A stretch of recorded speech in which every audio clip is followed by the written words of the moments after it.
Welcome back to sports beat. ഇന്ന് നമ്മൾ സംസാരിക്കാൻ പോകുന്നത് ഇന്ത്യയുടെ AFC ഏഷ്യൻ കപ്പിലെ അടുത്ത മത്സരത്തെ കുറിച്ചാണ്. അതായത് ഇന്ത്യ വേഴ്സസ് ഉസ്ബെക്കിസ്ഥാൻ മത്സരത്തെ കുറിച്ചാണ് സംസാരിക്കാൻ പോകുന്നത്. നമ്മൾ ആദ്യത്തെ മത്സരം ഓസ്ട്രേലിയക്കെതിരെ 2 ഗോളിന് പരാജയപ്പെട്ടു. ഇനി ഇന്ത്യയുടെ സാധ്യത എന്ന് പറയുന്നത് ഉസ്ബെക്കിസ്ഥാനെതിരെ ഒരു ഡ്രോ അല്ലെങ്കിൽ ഒരു വിജയം അത് അനിവാര്യമാണ് ഇനി മുന്നോട്ട് പോകണം എന്നുണ്ടെങ്കിൽ.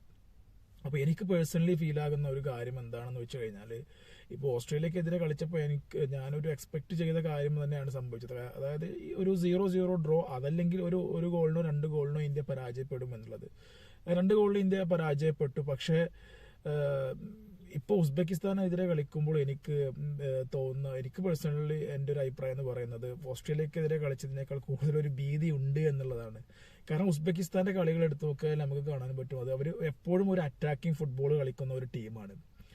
അപ്പോൾ അതുകൊണ്ട് തന്നെ പക്ഷേ ഓസ്ട്രേലിയ എന്ന് പറയുന്ന രാജ്യം അവരെക്കാൾ മുൻപിലാണ്, 25ാം റാങ്കിൽ നിൽക്കുന്ന ഒരു ടീമാണ്. പക്ഷെ എന്തുകൊണ്ട് ഓസ്ട്രേലിയ ഇത്രയും മുൻപിലുള്ള ഒരു ഓസ്ട്രേലിയക്കെതിരെ കളിക്കുമ്പോൾ ഇല്ലാത്ത ഒരു ഭീതി എന്തിന് ഇപ്പോൾ ഉസ്ബെക്കിസ്ഥാനെതിരെ കളിക്കുമ്പോൾ ഉണ്ടാവണമെന്ന് പല ആളുകളും ചിന്തിക്കുന്നുണ്ടാകും. പക്ഷെ നമുക്കറിയാം, ഓസ്ട്രേലിയ എന്ന് പറയുന്ന രാജ്യം ഇപ്പം നമ്മൾ ഒരു 11 വർഷം, അതായത് 12 വർഷം മുമ്പ് നമ്മൾ 2011 AFC കപ്പിൽ കളിച്ചപ്പോൾ അന്ന് അവർക്കൊരു വലിയ താരസമ്പന്നമായിട്ടുള്ള ഒരു ടീമുണ്ടായിരുന്നു. പക്ഷെ ഇപ്പം അവരുടെ ടീം എടുത്ത് നോക്കുകയാണെന്നുണ്ടെങ്കിൽ ഓസ്ട്രേലിയക്ക് അത്ര വലിയ ഒരു താരസമ്പന്നമായിട്ടുള്ള ടീമല്ല എന്നുള്ളതാണ്. സോ അതുകൊണ്ടാണ് ഞാൻ പറയുന്നത്,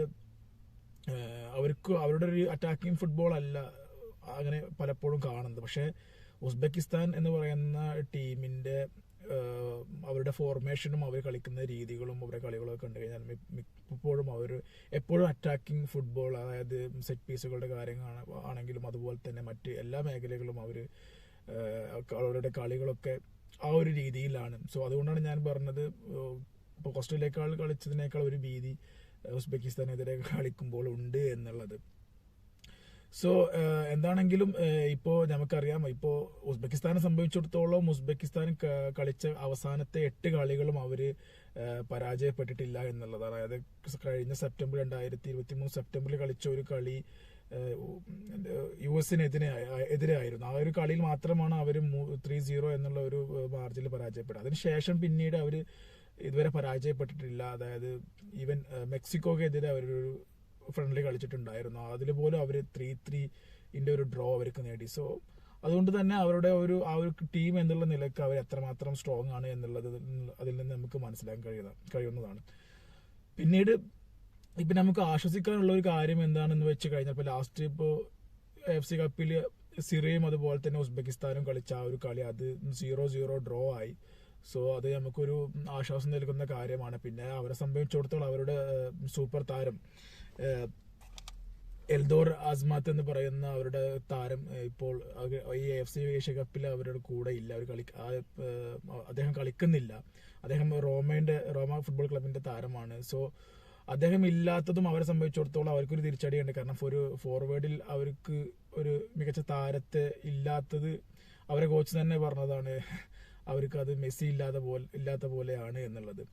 സോ അപ്പൊ അതും നമ്മുടെ ഇന്ത്യയെ സംബന്ധിച്ചിടത്തോളം അത് നമുക്കൊരു അഡ്വാൻറ്റേജ് ആയി എന്നുള്ളതാണ് നമുക്ക് കാണാൻ കഴിയുന്നത്. ഇനി ഇന്ത്യയുടെ കാര്യത്തിലോട്ട് വരികയാണെങ്കിൽ നമുക്കറിയാം, കഴിഞ്ഞ കളിയിൽ നമുക്കറിയാം നമ്മുടെ മെയിൻ താരങ്ങൾ ഇല്ല. ഇപ്പോൾ ആഷിഖ്, അതുപോലെ തന്നെ അൻവർ അലി, സെഹലും കഴിഞ്ഞ കളി കളിച്ചിട്ടുണ്ടായിരുന്നില്ല, സെഹലിന് പരിക്കായിരുന്നു. പക്ഷെ ഇനി ഈ ഒരു കളിയിൽ കളിക്കോ എന്നുള്ള കാര്യത്തെക്കുറിച്ച് നമുക്ക് ഇതുവരെ യാതൊരു അപ്ഡേറ്റുകളും വന്നിട്ടില്ല. അതുകൊണ്ട് തന്നെ മിഡ്ഫീൽഡിൽ കുറച്ച് പ്രശ്നങ്ങൾ ഉണ്ടായി. പിന്നെ അവിടെ അപ്പൂയാണ് നമുക്ക് മിഡ്ഫീൽഡിൽ ഒരു പ്രതീക്ഷ ഉണ്ടായിരുന്നു. പക്ഷെ കഴിഞ്ഞ ഒരു കളിയിൽ ഓസ്ട്രേലിയക്കെതിരെ അപ്പൂയ ആ ഒരു മികച്ച പ്രകടനത്തിലോട്ട് വന്നിട്ടുണ്ടായിരുന്നില്ല. അപ്പൊ ഇനി വരുന്ന കളിയിൽ ഉസ്ബെക്കിസ്ഥാനെതിരെ അപ്പൂയക്ക് ഒരു മികച്ച പ്രകടനം കാഴ്ചവെക്കാൻ കഴിഞ്ഞാൽ തീർച്ചയായിട്ടും ഒരു കൂടുതൽ ചാൻസുകൾ ക്രിയേറ്റ് ചെയ്യാനും ഫോർവേഡിലോട്ട് ബാളുകൾ എത്തി നല്ല ചാൻസുകൾ ക്രിയേറ്റ് ചെയ്യുക, അതുപോലെ തന്നെ ഗോളുകൾ നേടാൻ കഴിയുമെന്ന് തന്നെ നമുക്ക് പ്രതീക്ഷിക്കാം. കാരണം ഉസ്ബെക്കിസ്ഥാനെതിരെ നമുക്കൊരു ഡ്രോ അതല്ലെങ്കിൽ ഒരു വിജയം അത് അനിവാര്യമാണ് ഇനി അടുത്ത റൗണ്ടിലോട്ട് കടക്കാനുള്ള വഴികൾ തുറക്കണമെങ്കിൽ.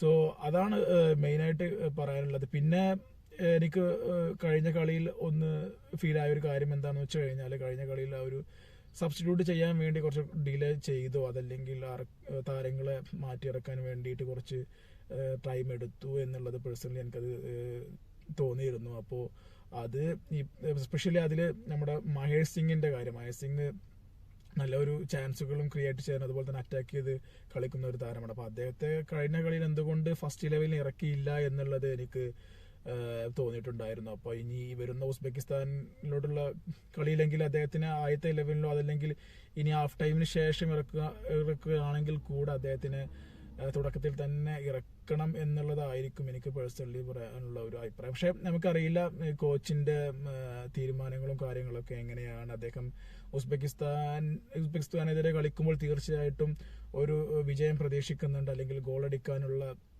താരങ്ങളെ അതിനുള്ള ഒരു സെറ്റ് ടീമായിരിക്കും ഇറക്കുക എന്നുള്ളതൊക്കെ അദ്ദേഹം കഴിഞ്ഞ കളിക്ക് ശേഷമുള്ള ആ ഒരു പ്രസ് കോൺഫറൻസിൽ അദ്ദേഹം പറഞ്ഞതാണ്. സോ എന്താണെങ്കിലും ആ ഒരു ഫോർമേഷൻ തന്നെ ആയിരിക്കും കോച്ച് അതിനനുസരിച്ച് ഇറക്കുക എന്ന് തന്നെ നമുക്ക് പ്രതീക്ഷിക്കാം. പിന്നെ ടീമിന്റെ ഒരു ഫോർമേഷൻ എന്ന് പറയുന്നത് നമുക്കറിയാം, നമ്മുടെ ഇന്ത്യ ഇപ്പോൾ കഴിഞ്ഞ കളി കളിച്ചതും ഓസ്ട്രേലിയക്കെതിരെ കളിച്ചതും ആ ഒരു 4-3-2-1 ആണ്. കാരണം നമ്മളെ സംബന്ധിച്ചിടത്തോളം നമുക്കൊരു ഡിഫൻസ് ചെയ്യണം ഓസ്ട്രേലിയക്കെതിരെ.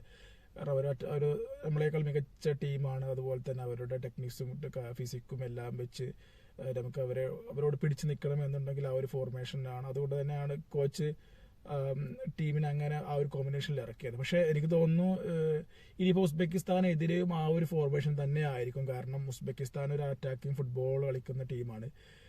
അവർ കഴിഞ്ഞ ഓസ്ട്രേലിയക്കെതിരെ കളിച്ച കളിയും ഈ പറയുന്ന പോലെ അവർ 3-4-2-1 അപ്പോൾ ആ ഒരു മിഡ്ഫീൽഡിൽ അത്രയും ഒരു 4 താരങ്ങളുള്ള ആ ഒരു ഫോർമേഷൻ അറ്റാക്കിംഗ് ഫുട്ബോൾ കളിക്കുക, അതുപോലെ തന്നെ ഗോൾ അടിക്കുക എന്നുള്ള ഒരു ലക്ഷ്യത്തിലായിരിക്കും അവർ വരുന്നത്. അപ്പോൾ എനിക്ക് പേഴ്സണലി ഫീൽ ചെയ്യുന്ന രണ്ട് ടീമിന്റെ ഫോർമേഷനിലും മാറ്റങ്ങൾ ഉണ്ടാവില്ല എന്നുള്ളതാണ്. സോ എന്താണെങ്കിലും ഇനി ഇന്ത്യക്ക് ഈ ഒരു ഉസ്ബെക്കിസ്ഥാൻ മത്സരത്തിൽ ഒരു പക്ഷെ ഒരു ഡ്രോ വന്നു കഴിഞ്ഞാൽ കൂടെ അടുത്ത കളിയിൽ സിറിയക്കെതിരെ വിജയമോ അതല്ലെങ്കിൽ ഡ്രോ വന്നാൽ കൂടെ ഇന്ത്യക്ക് റൗണ്ട് ഓഫ് 16 കടക്കാനുള്ള സാധ്യതകളുണ്ട്. പക്ഷെ അവിടെ ഒരു പരാജയമാണ് നമ്മൾ നേരിടുന്നത് എന്നുണ്ടെങ്കിൽ നമ്മൾ പുറത്താകും എന്നുള്ളതാണ് കാണാൻ കഴിയുന്നത്. സോ എന്താണെങ്കിലും നമ്മുടെ ഇന്ത്യക്ക് അടുത്ത ഉസ്ബെക്കിസ്ഥാൻ മത്സരത്തിൽ മികച്ചൊരു പ്രകടനം കാഴ്ചവെക്കാനാവട്ടെ, ഒരു വിജയം തന്നെ നമുക്ക് കൈവരിക്കാനാവട്ടെ എന്ന് പറഞ്ഞുകൊണ്ട് വീഡിയോ അവസാനിപ്പിക്കുന്ന മറ്റൊരു വീഡിയോയുമായി നിങ്ങളുടെ മുമ്പിൽ വീണ്ടും വരുന്നതാണ്. Till then, good bye.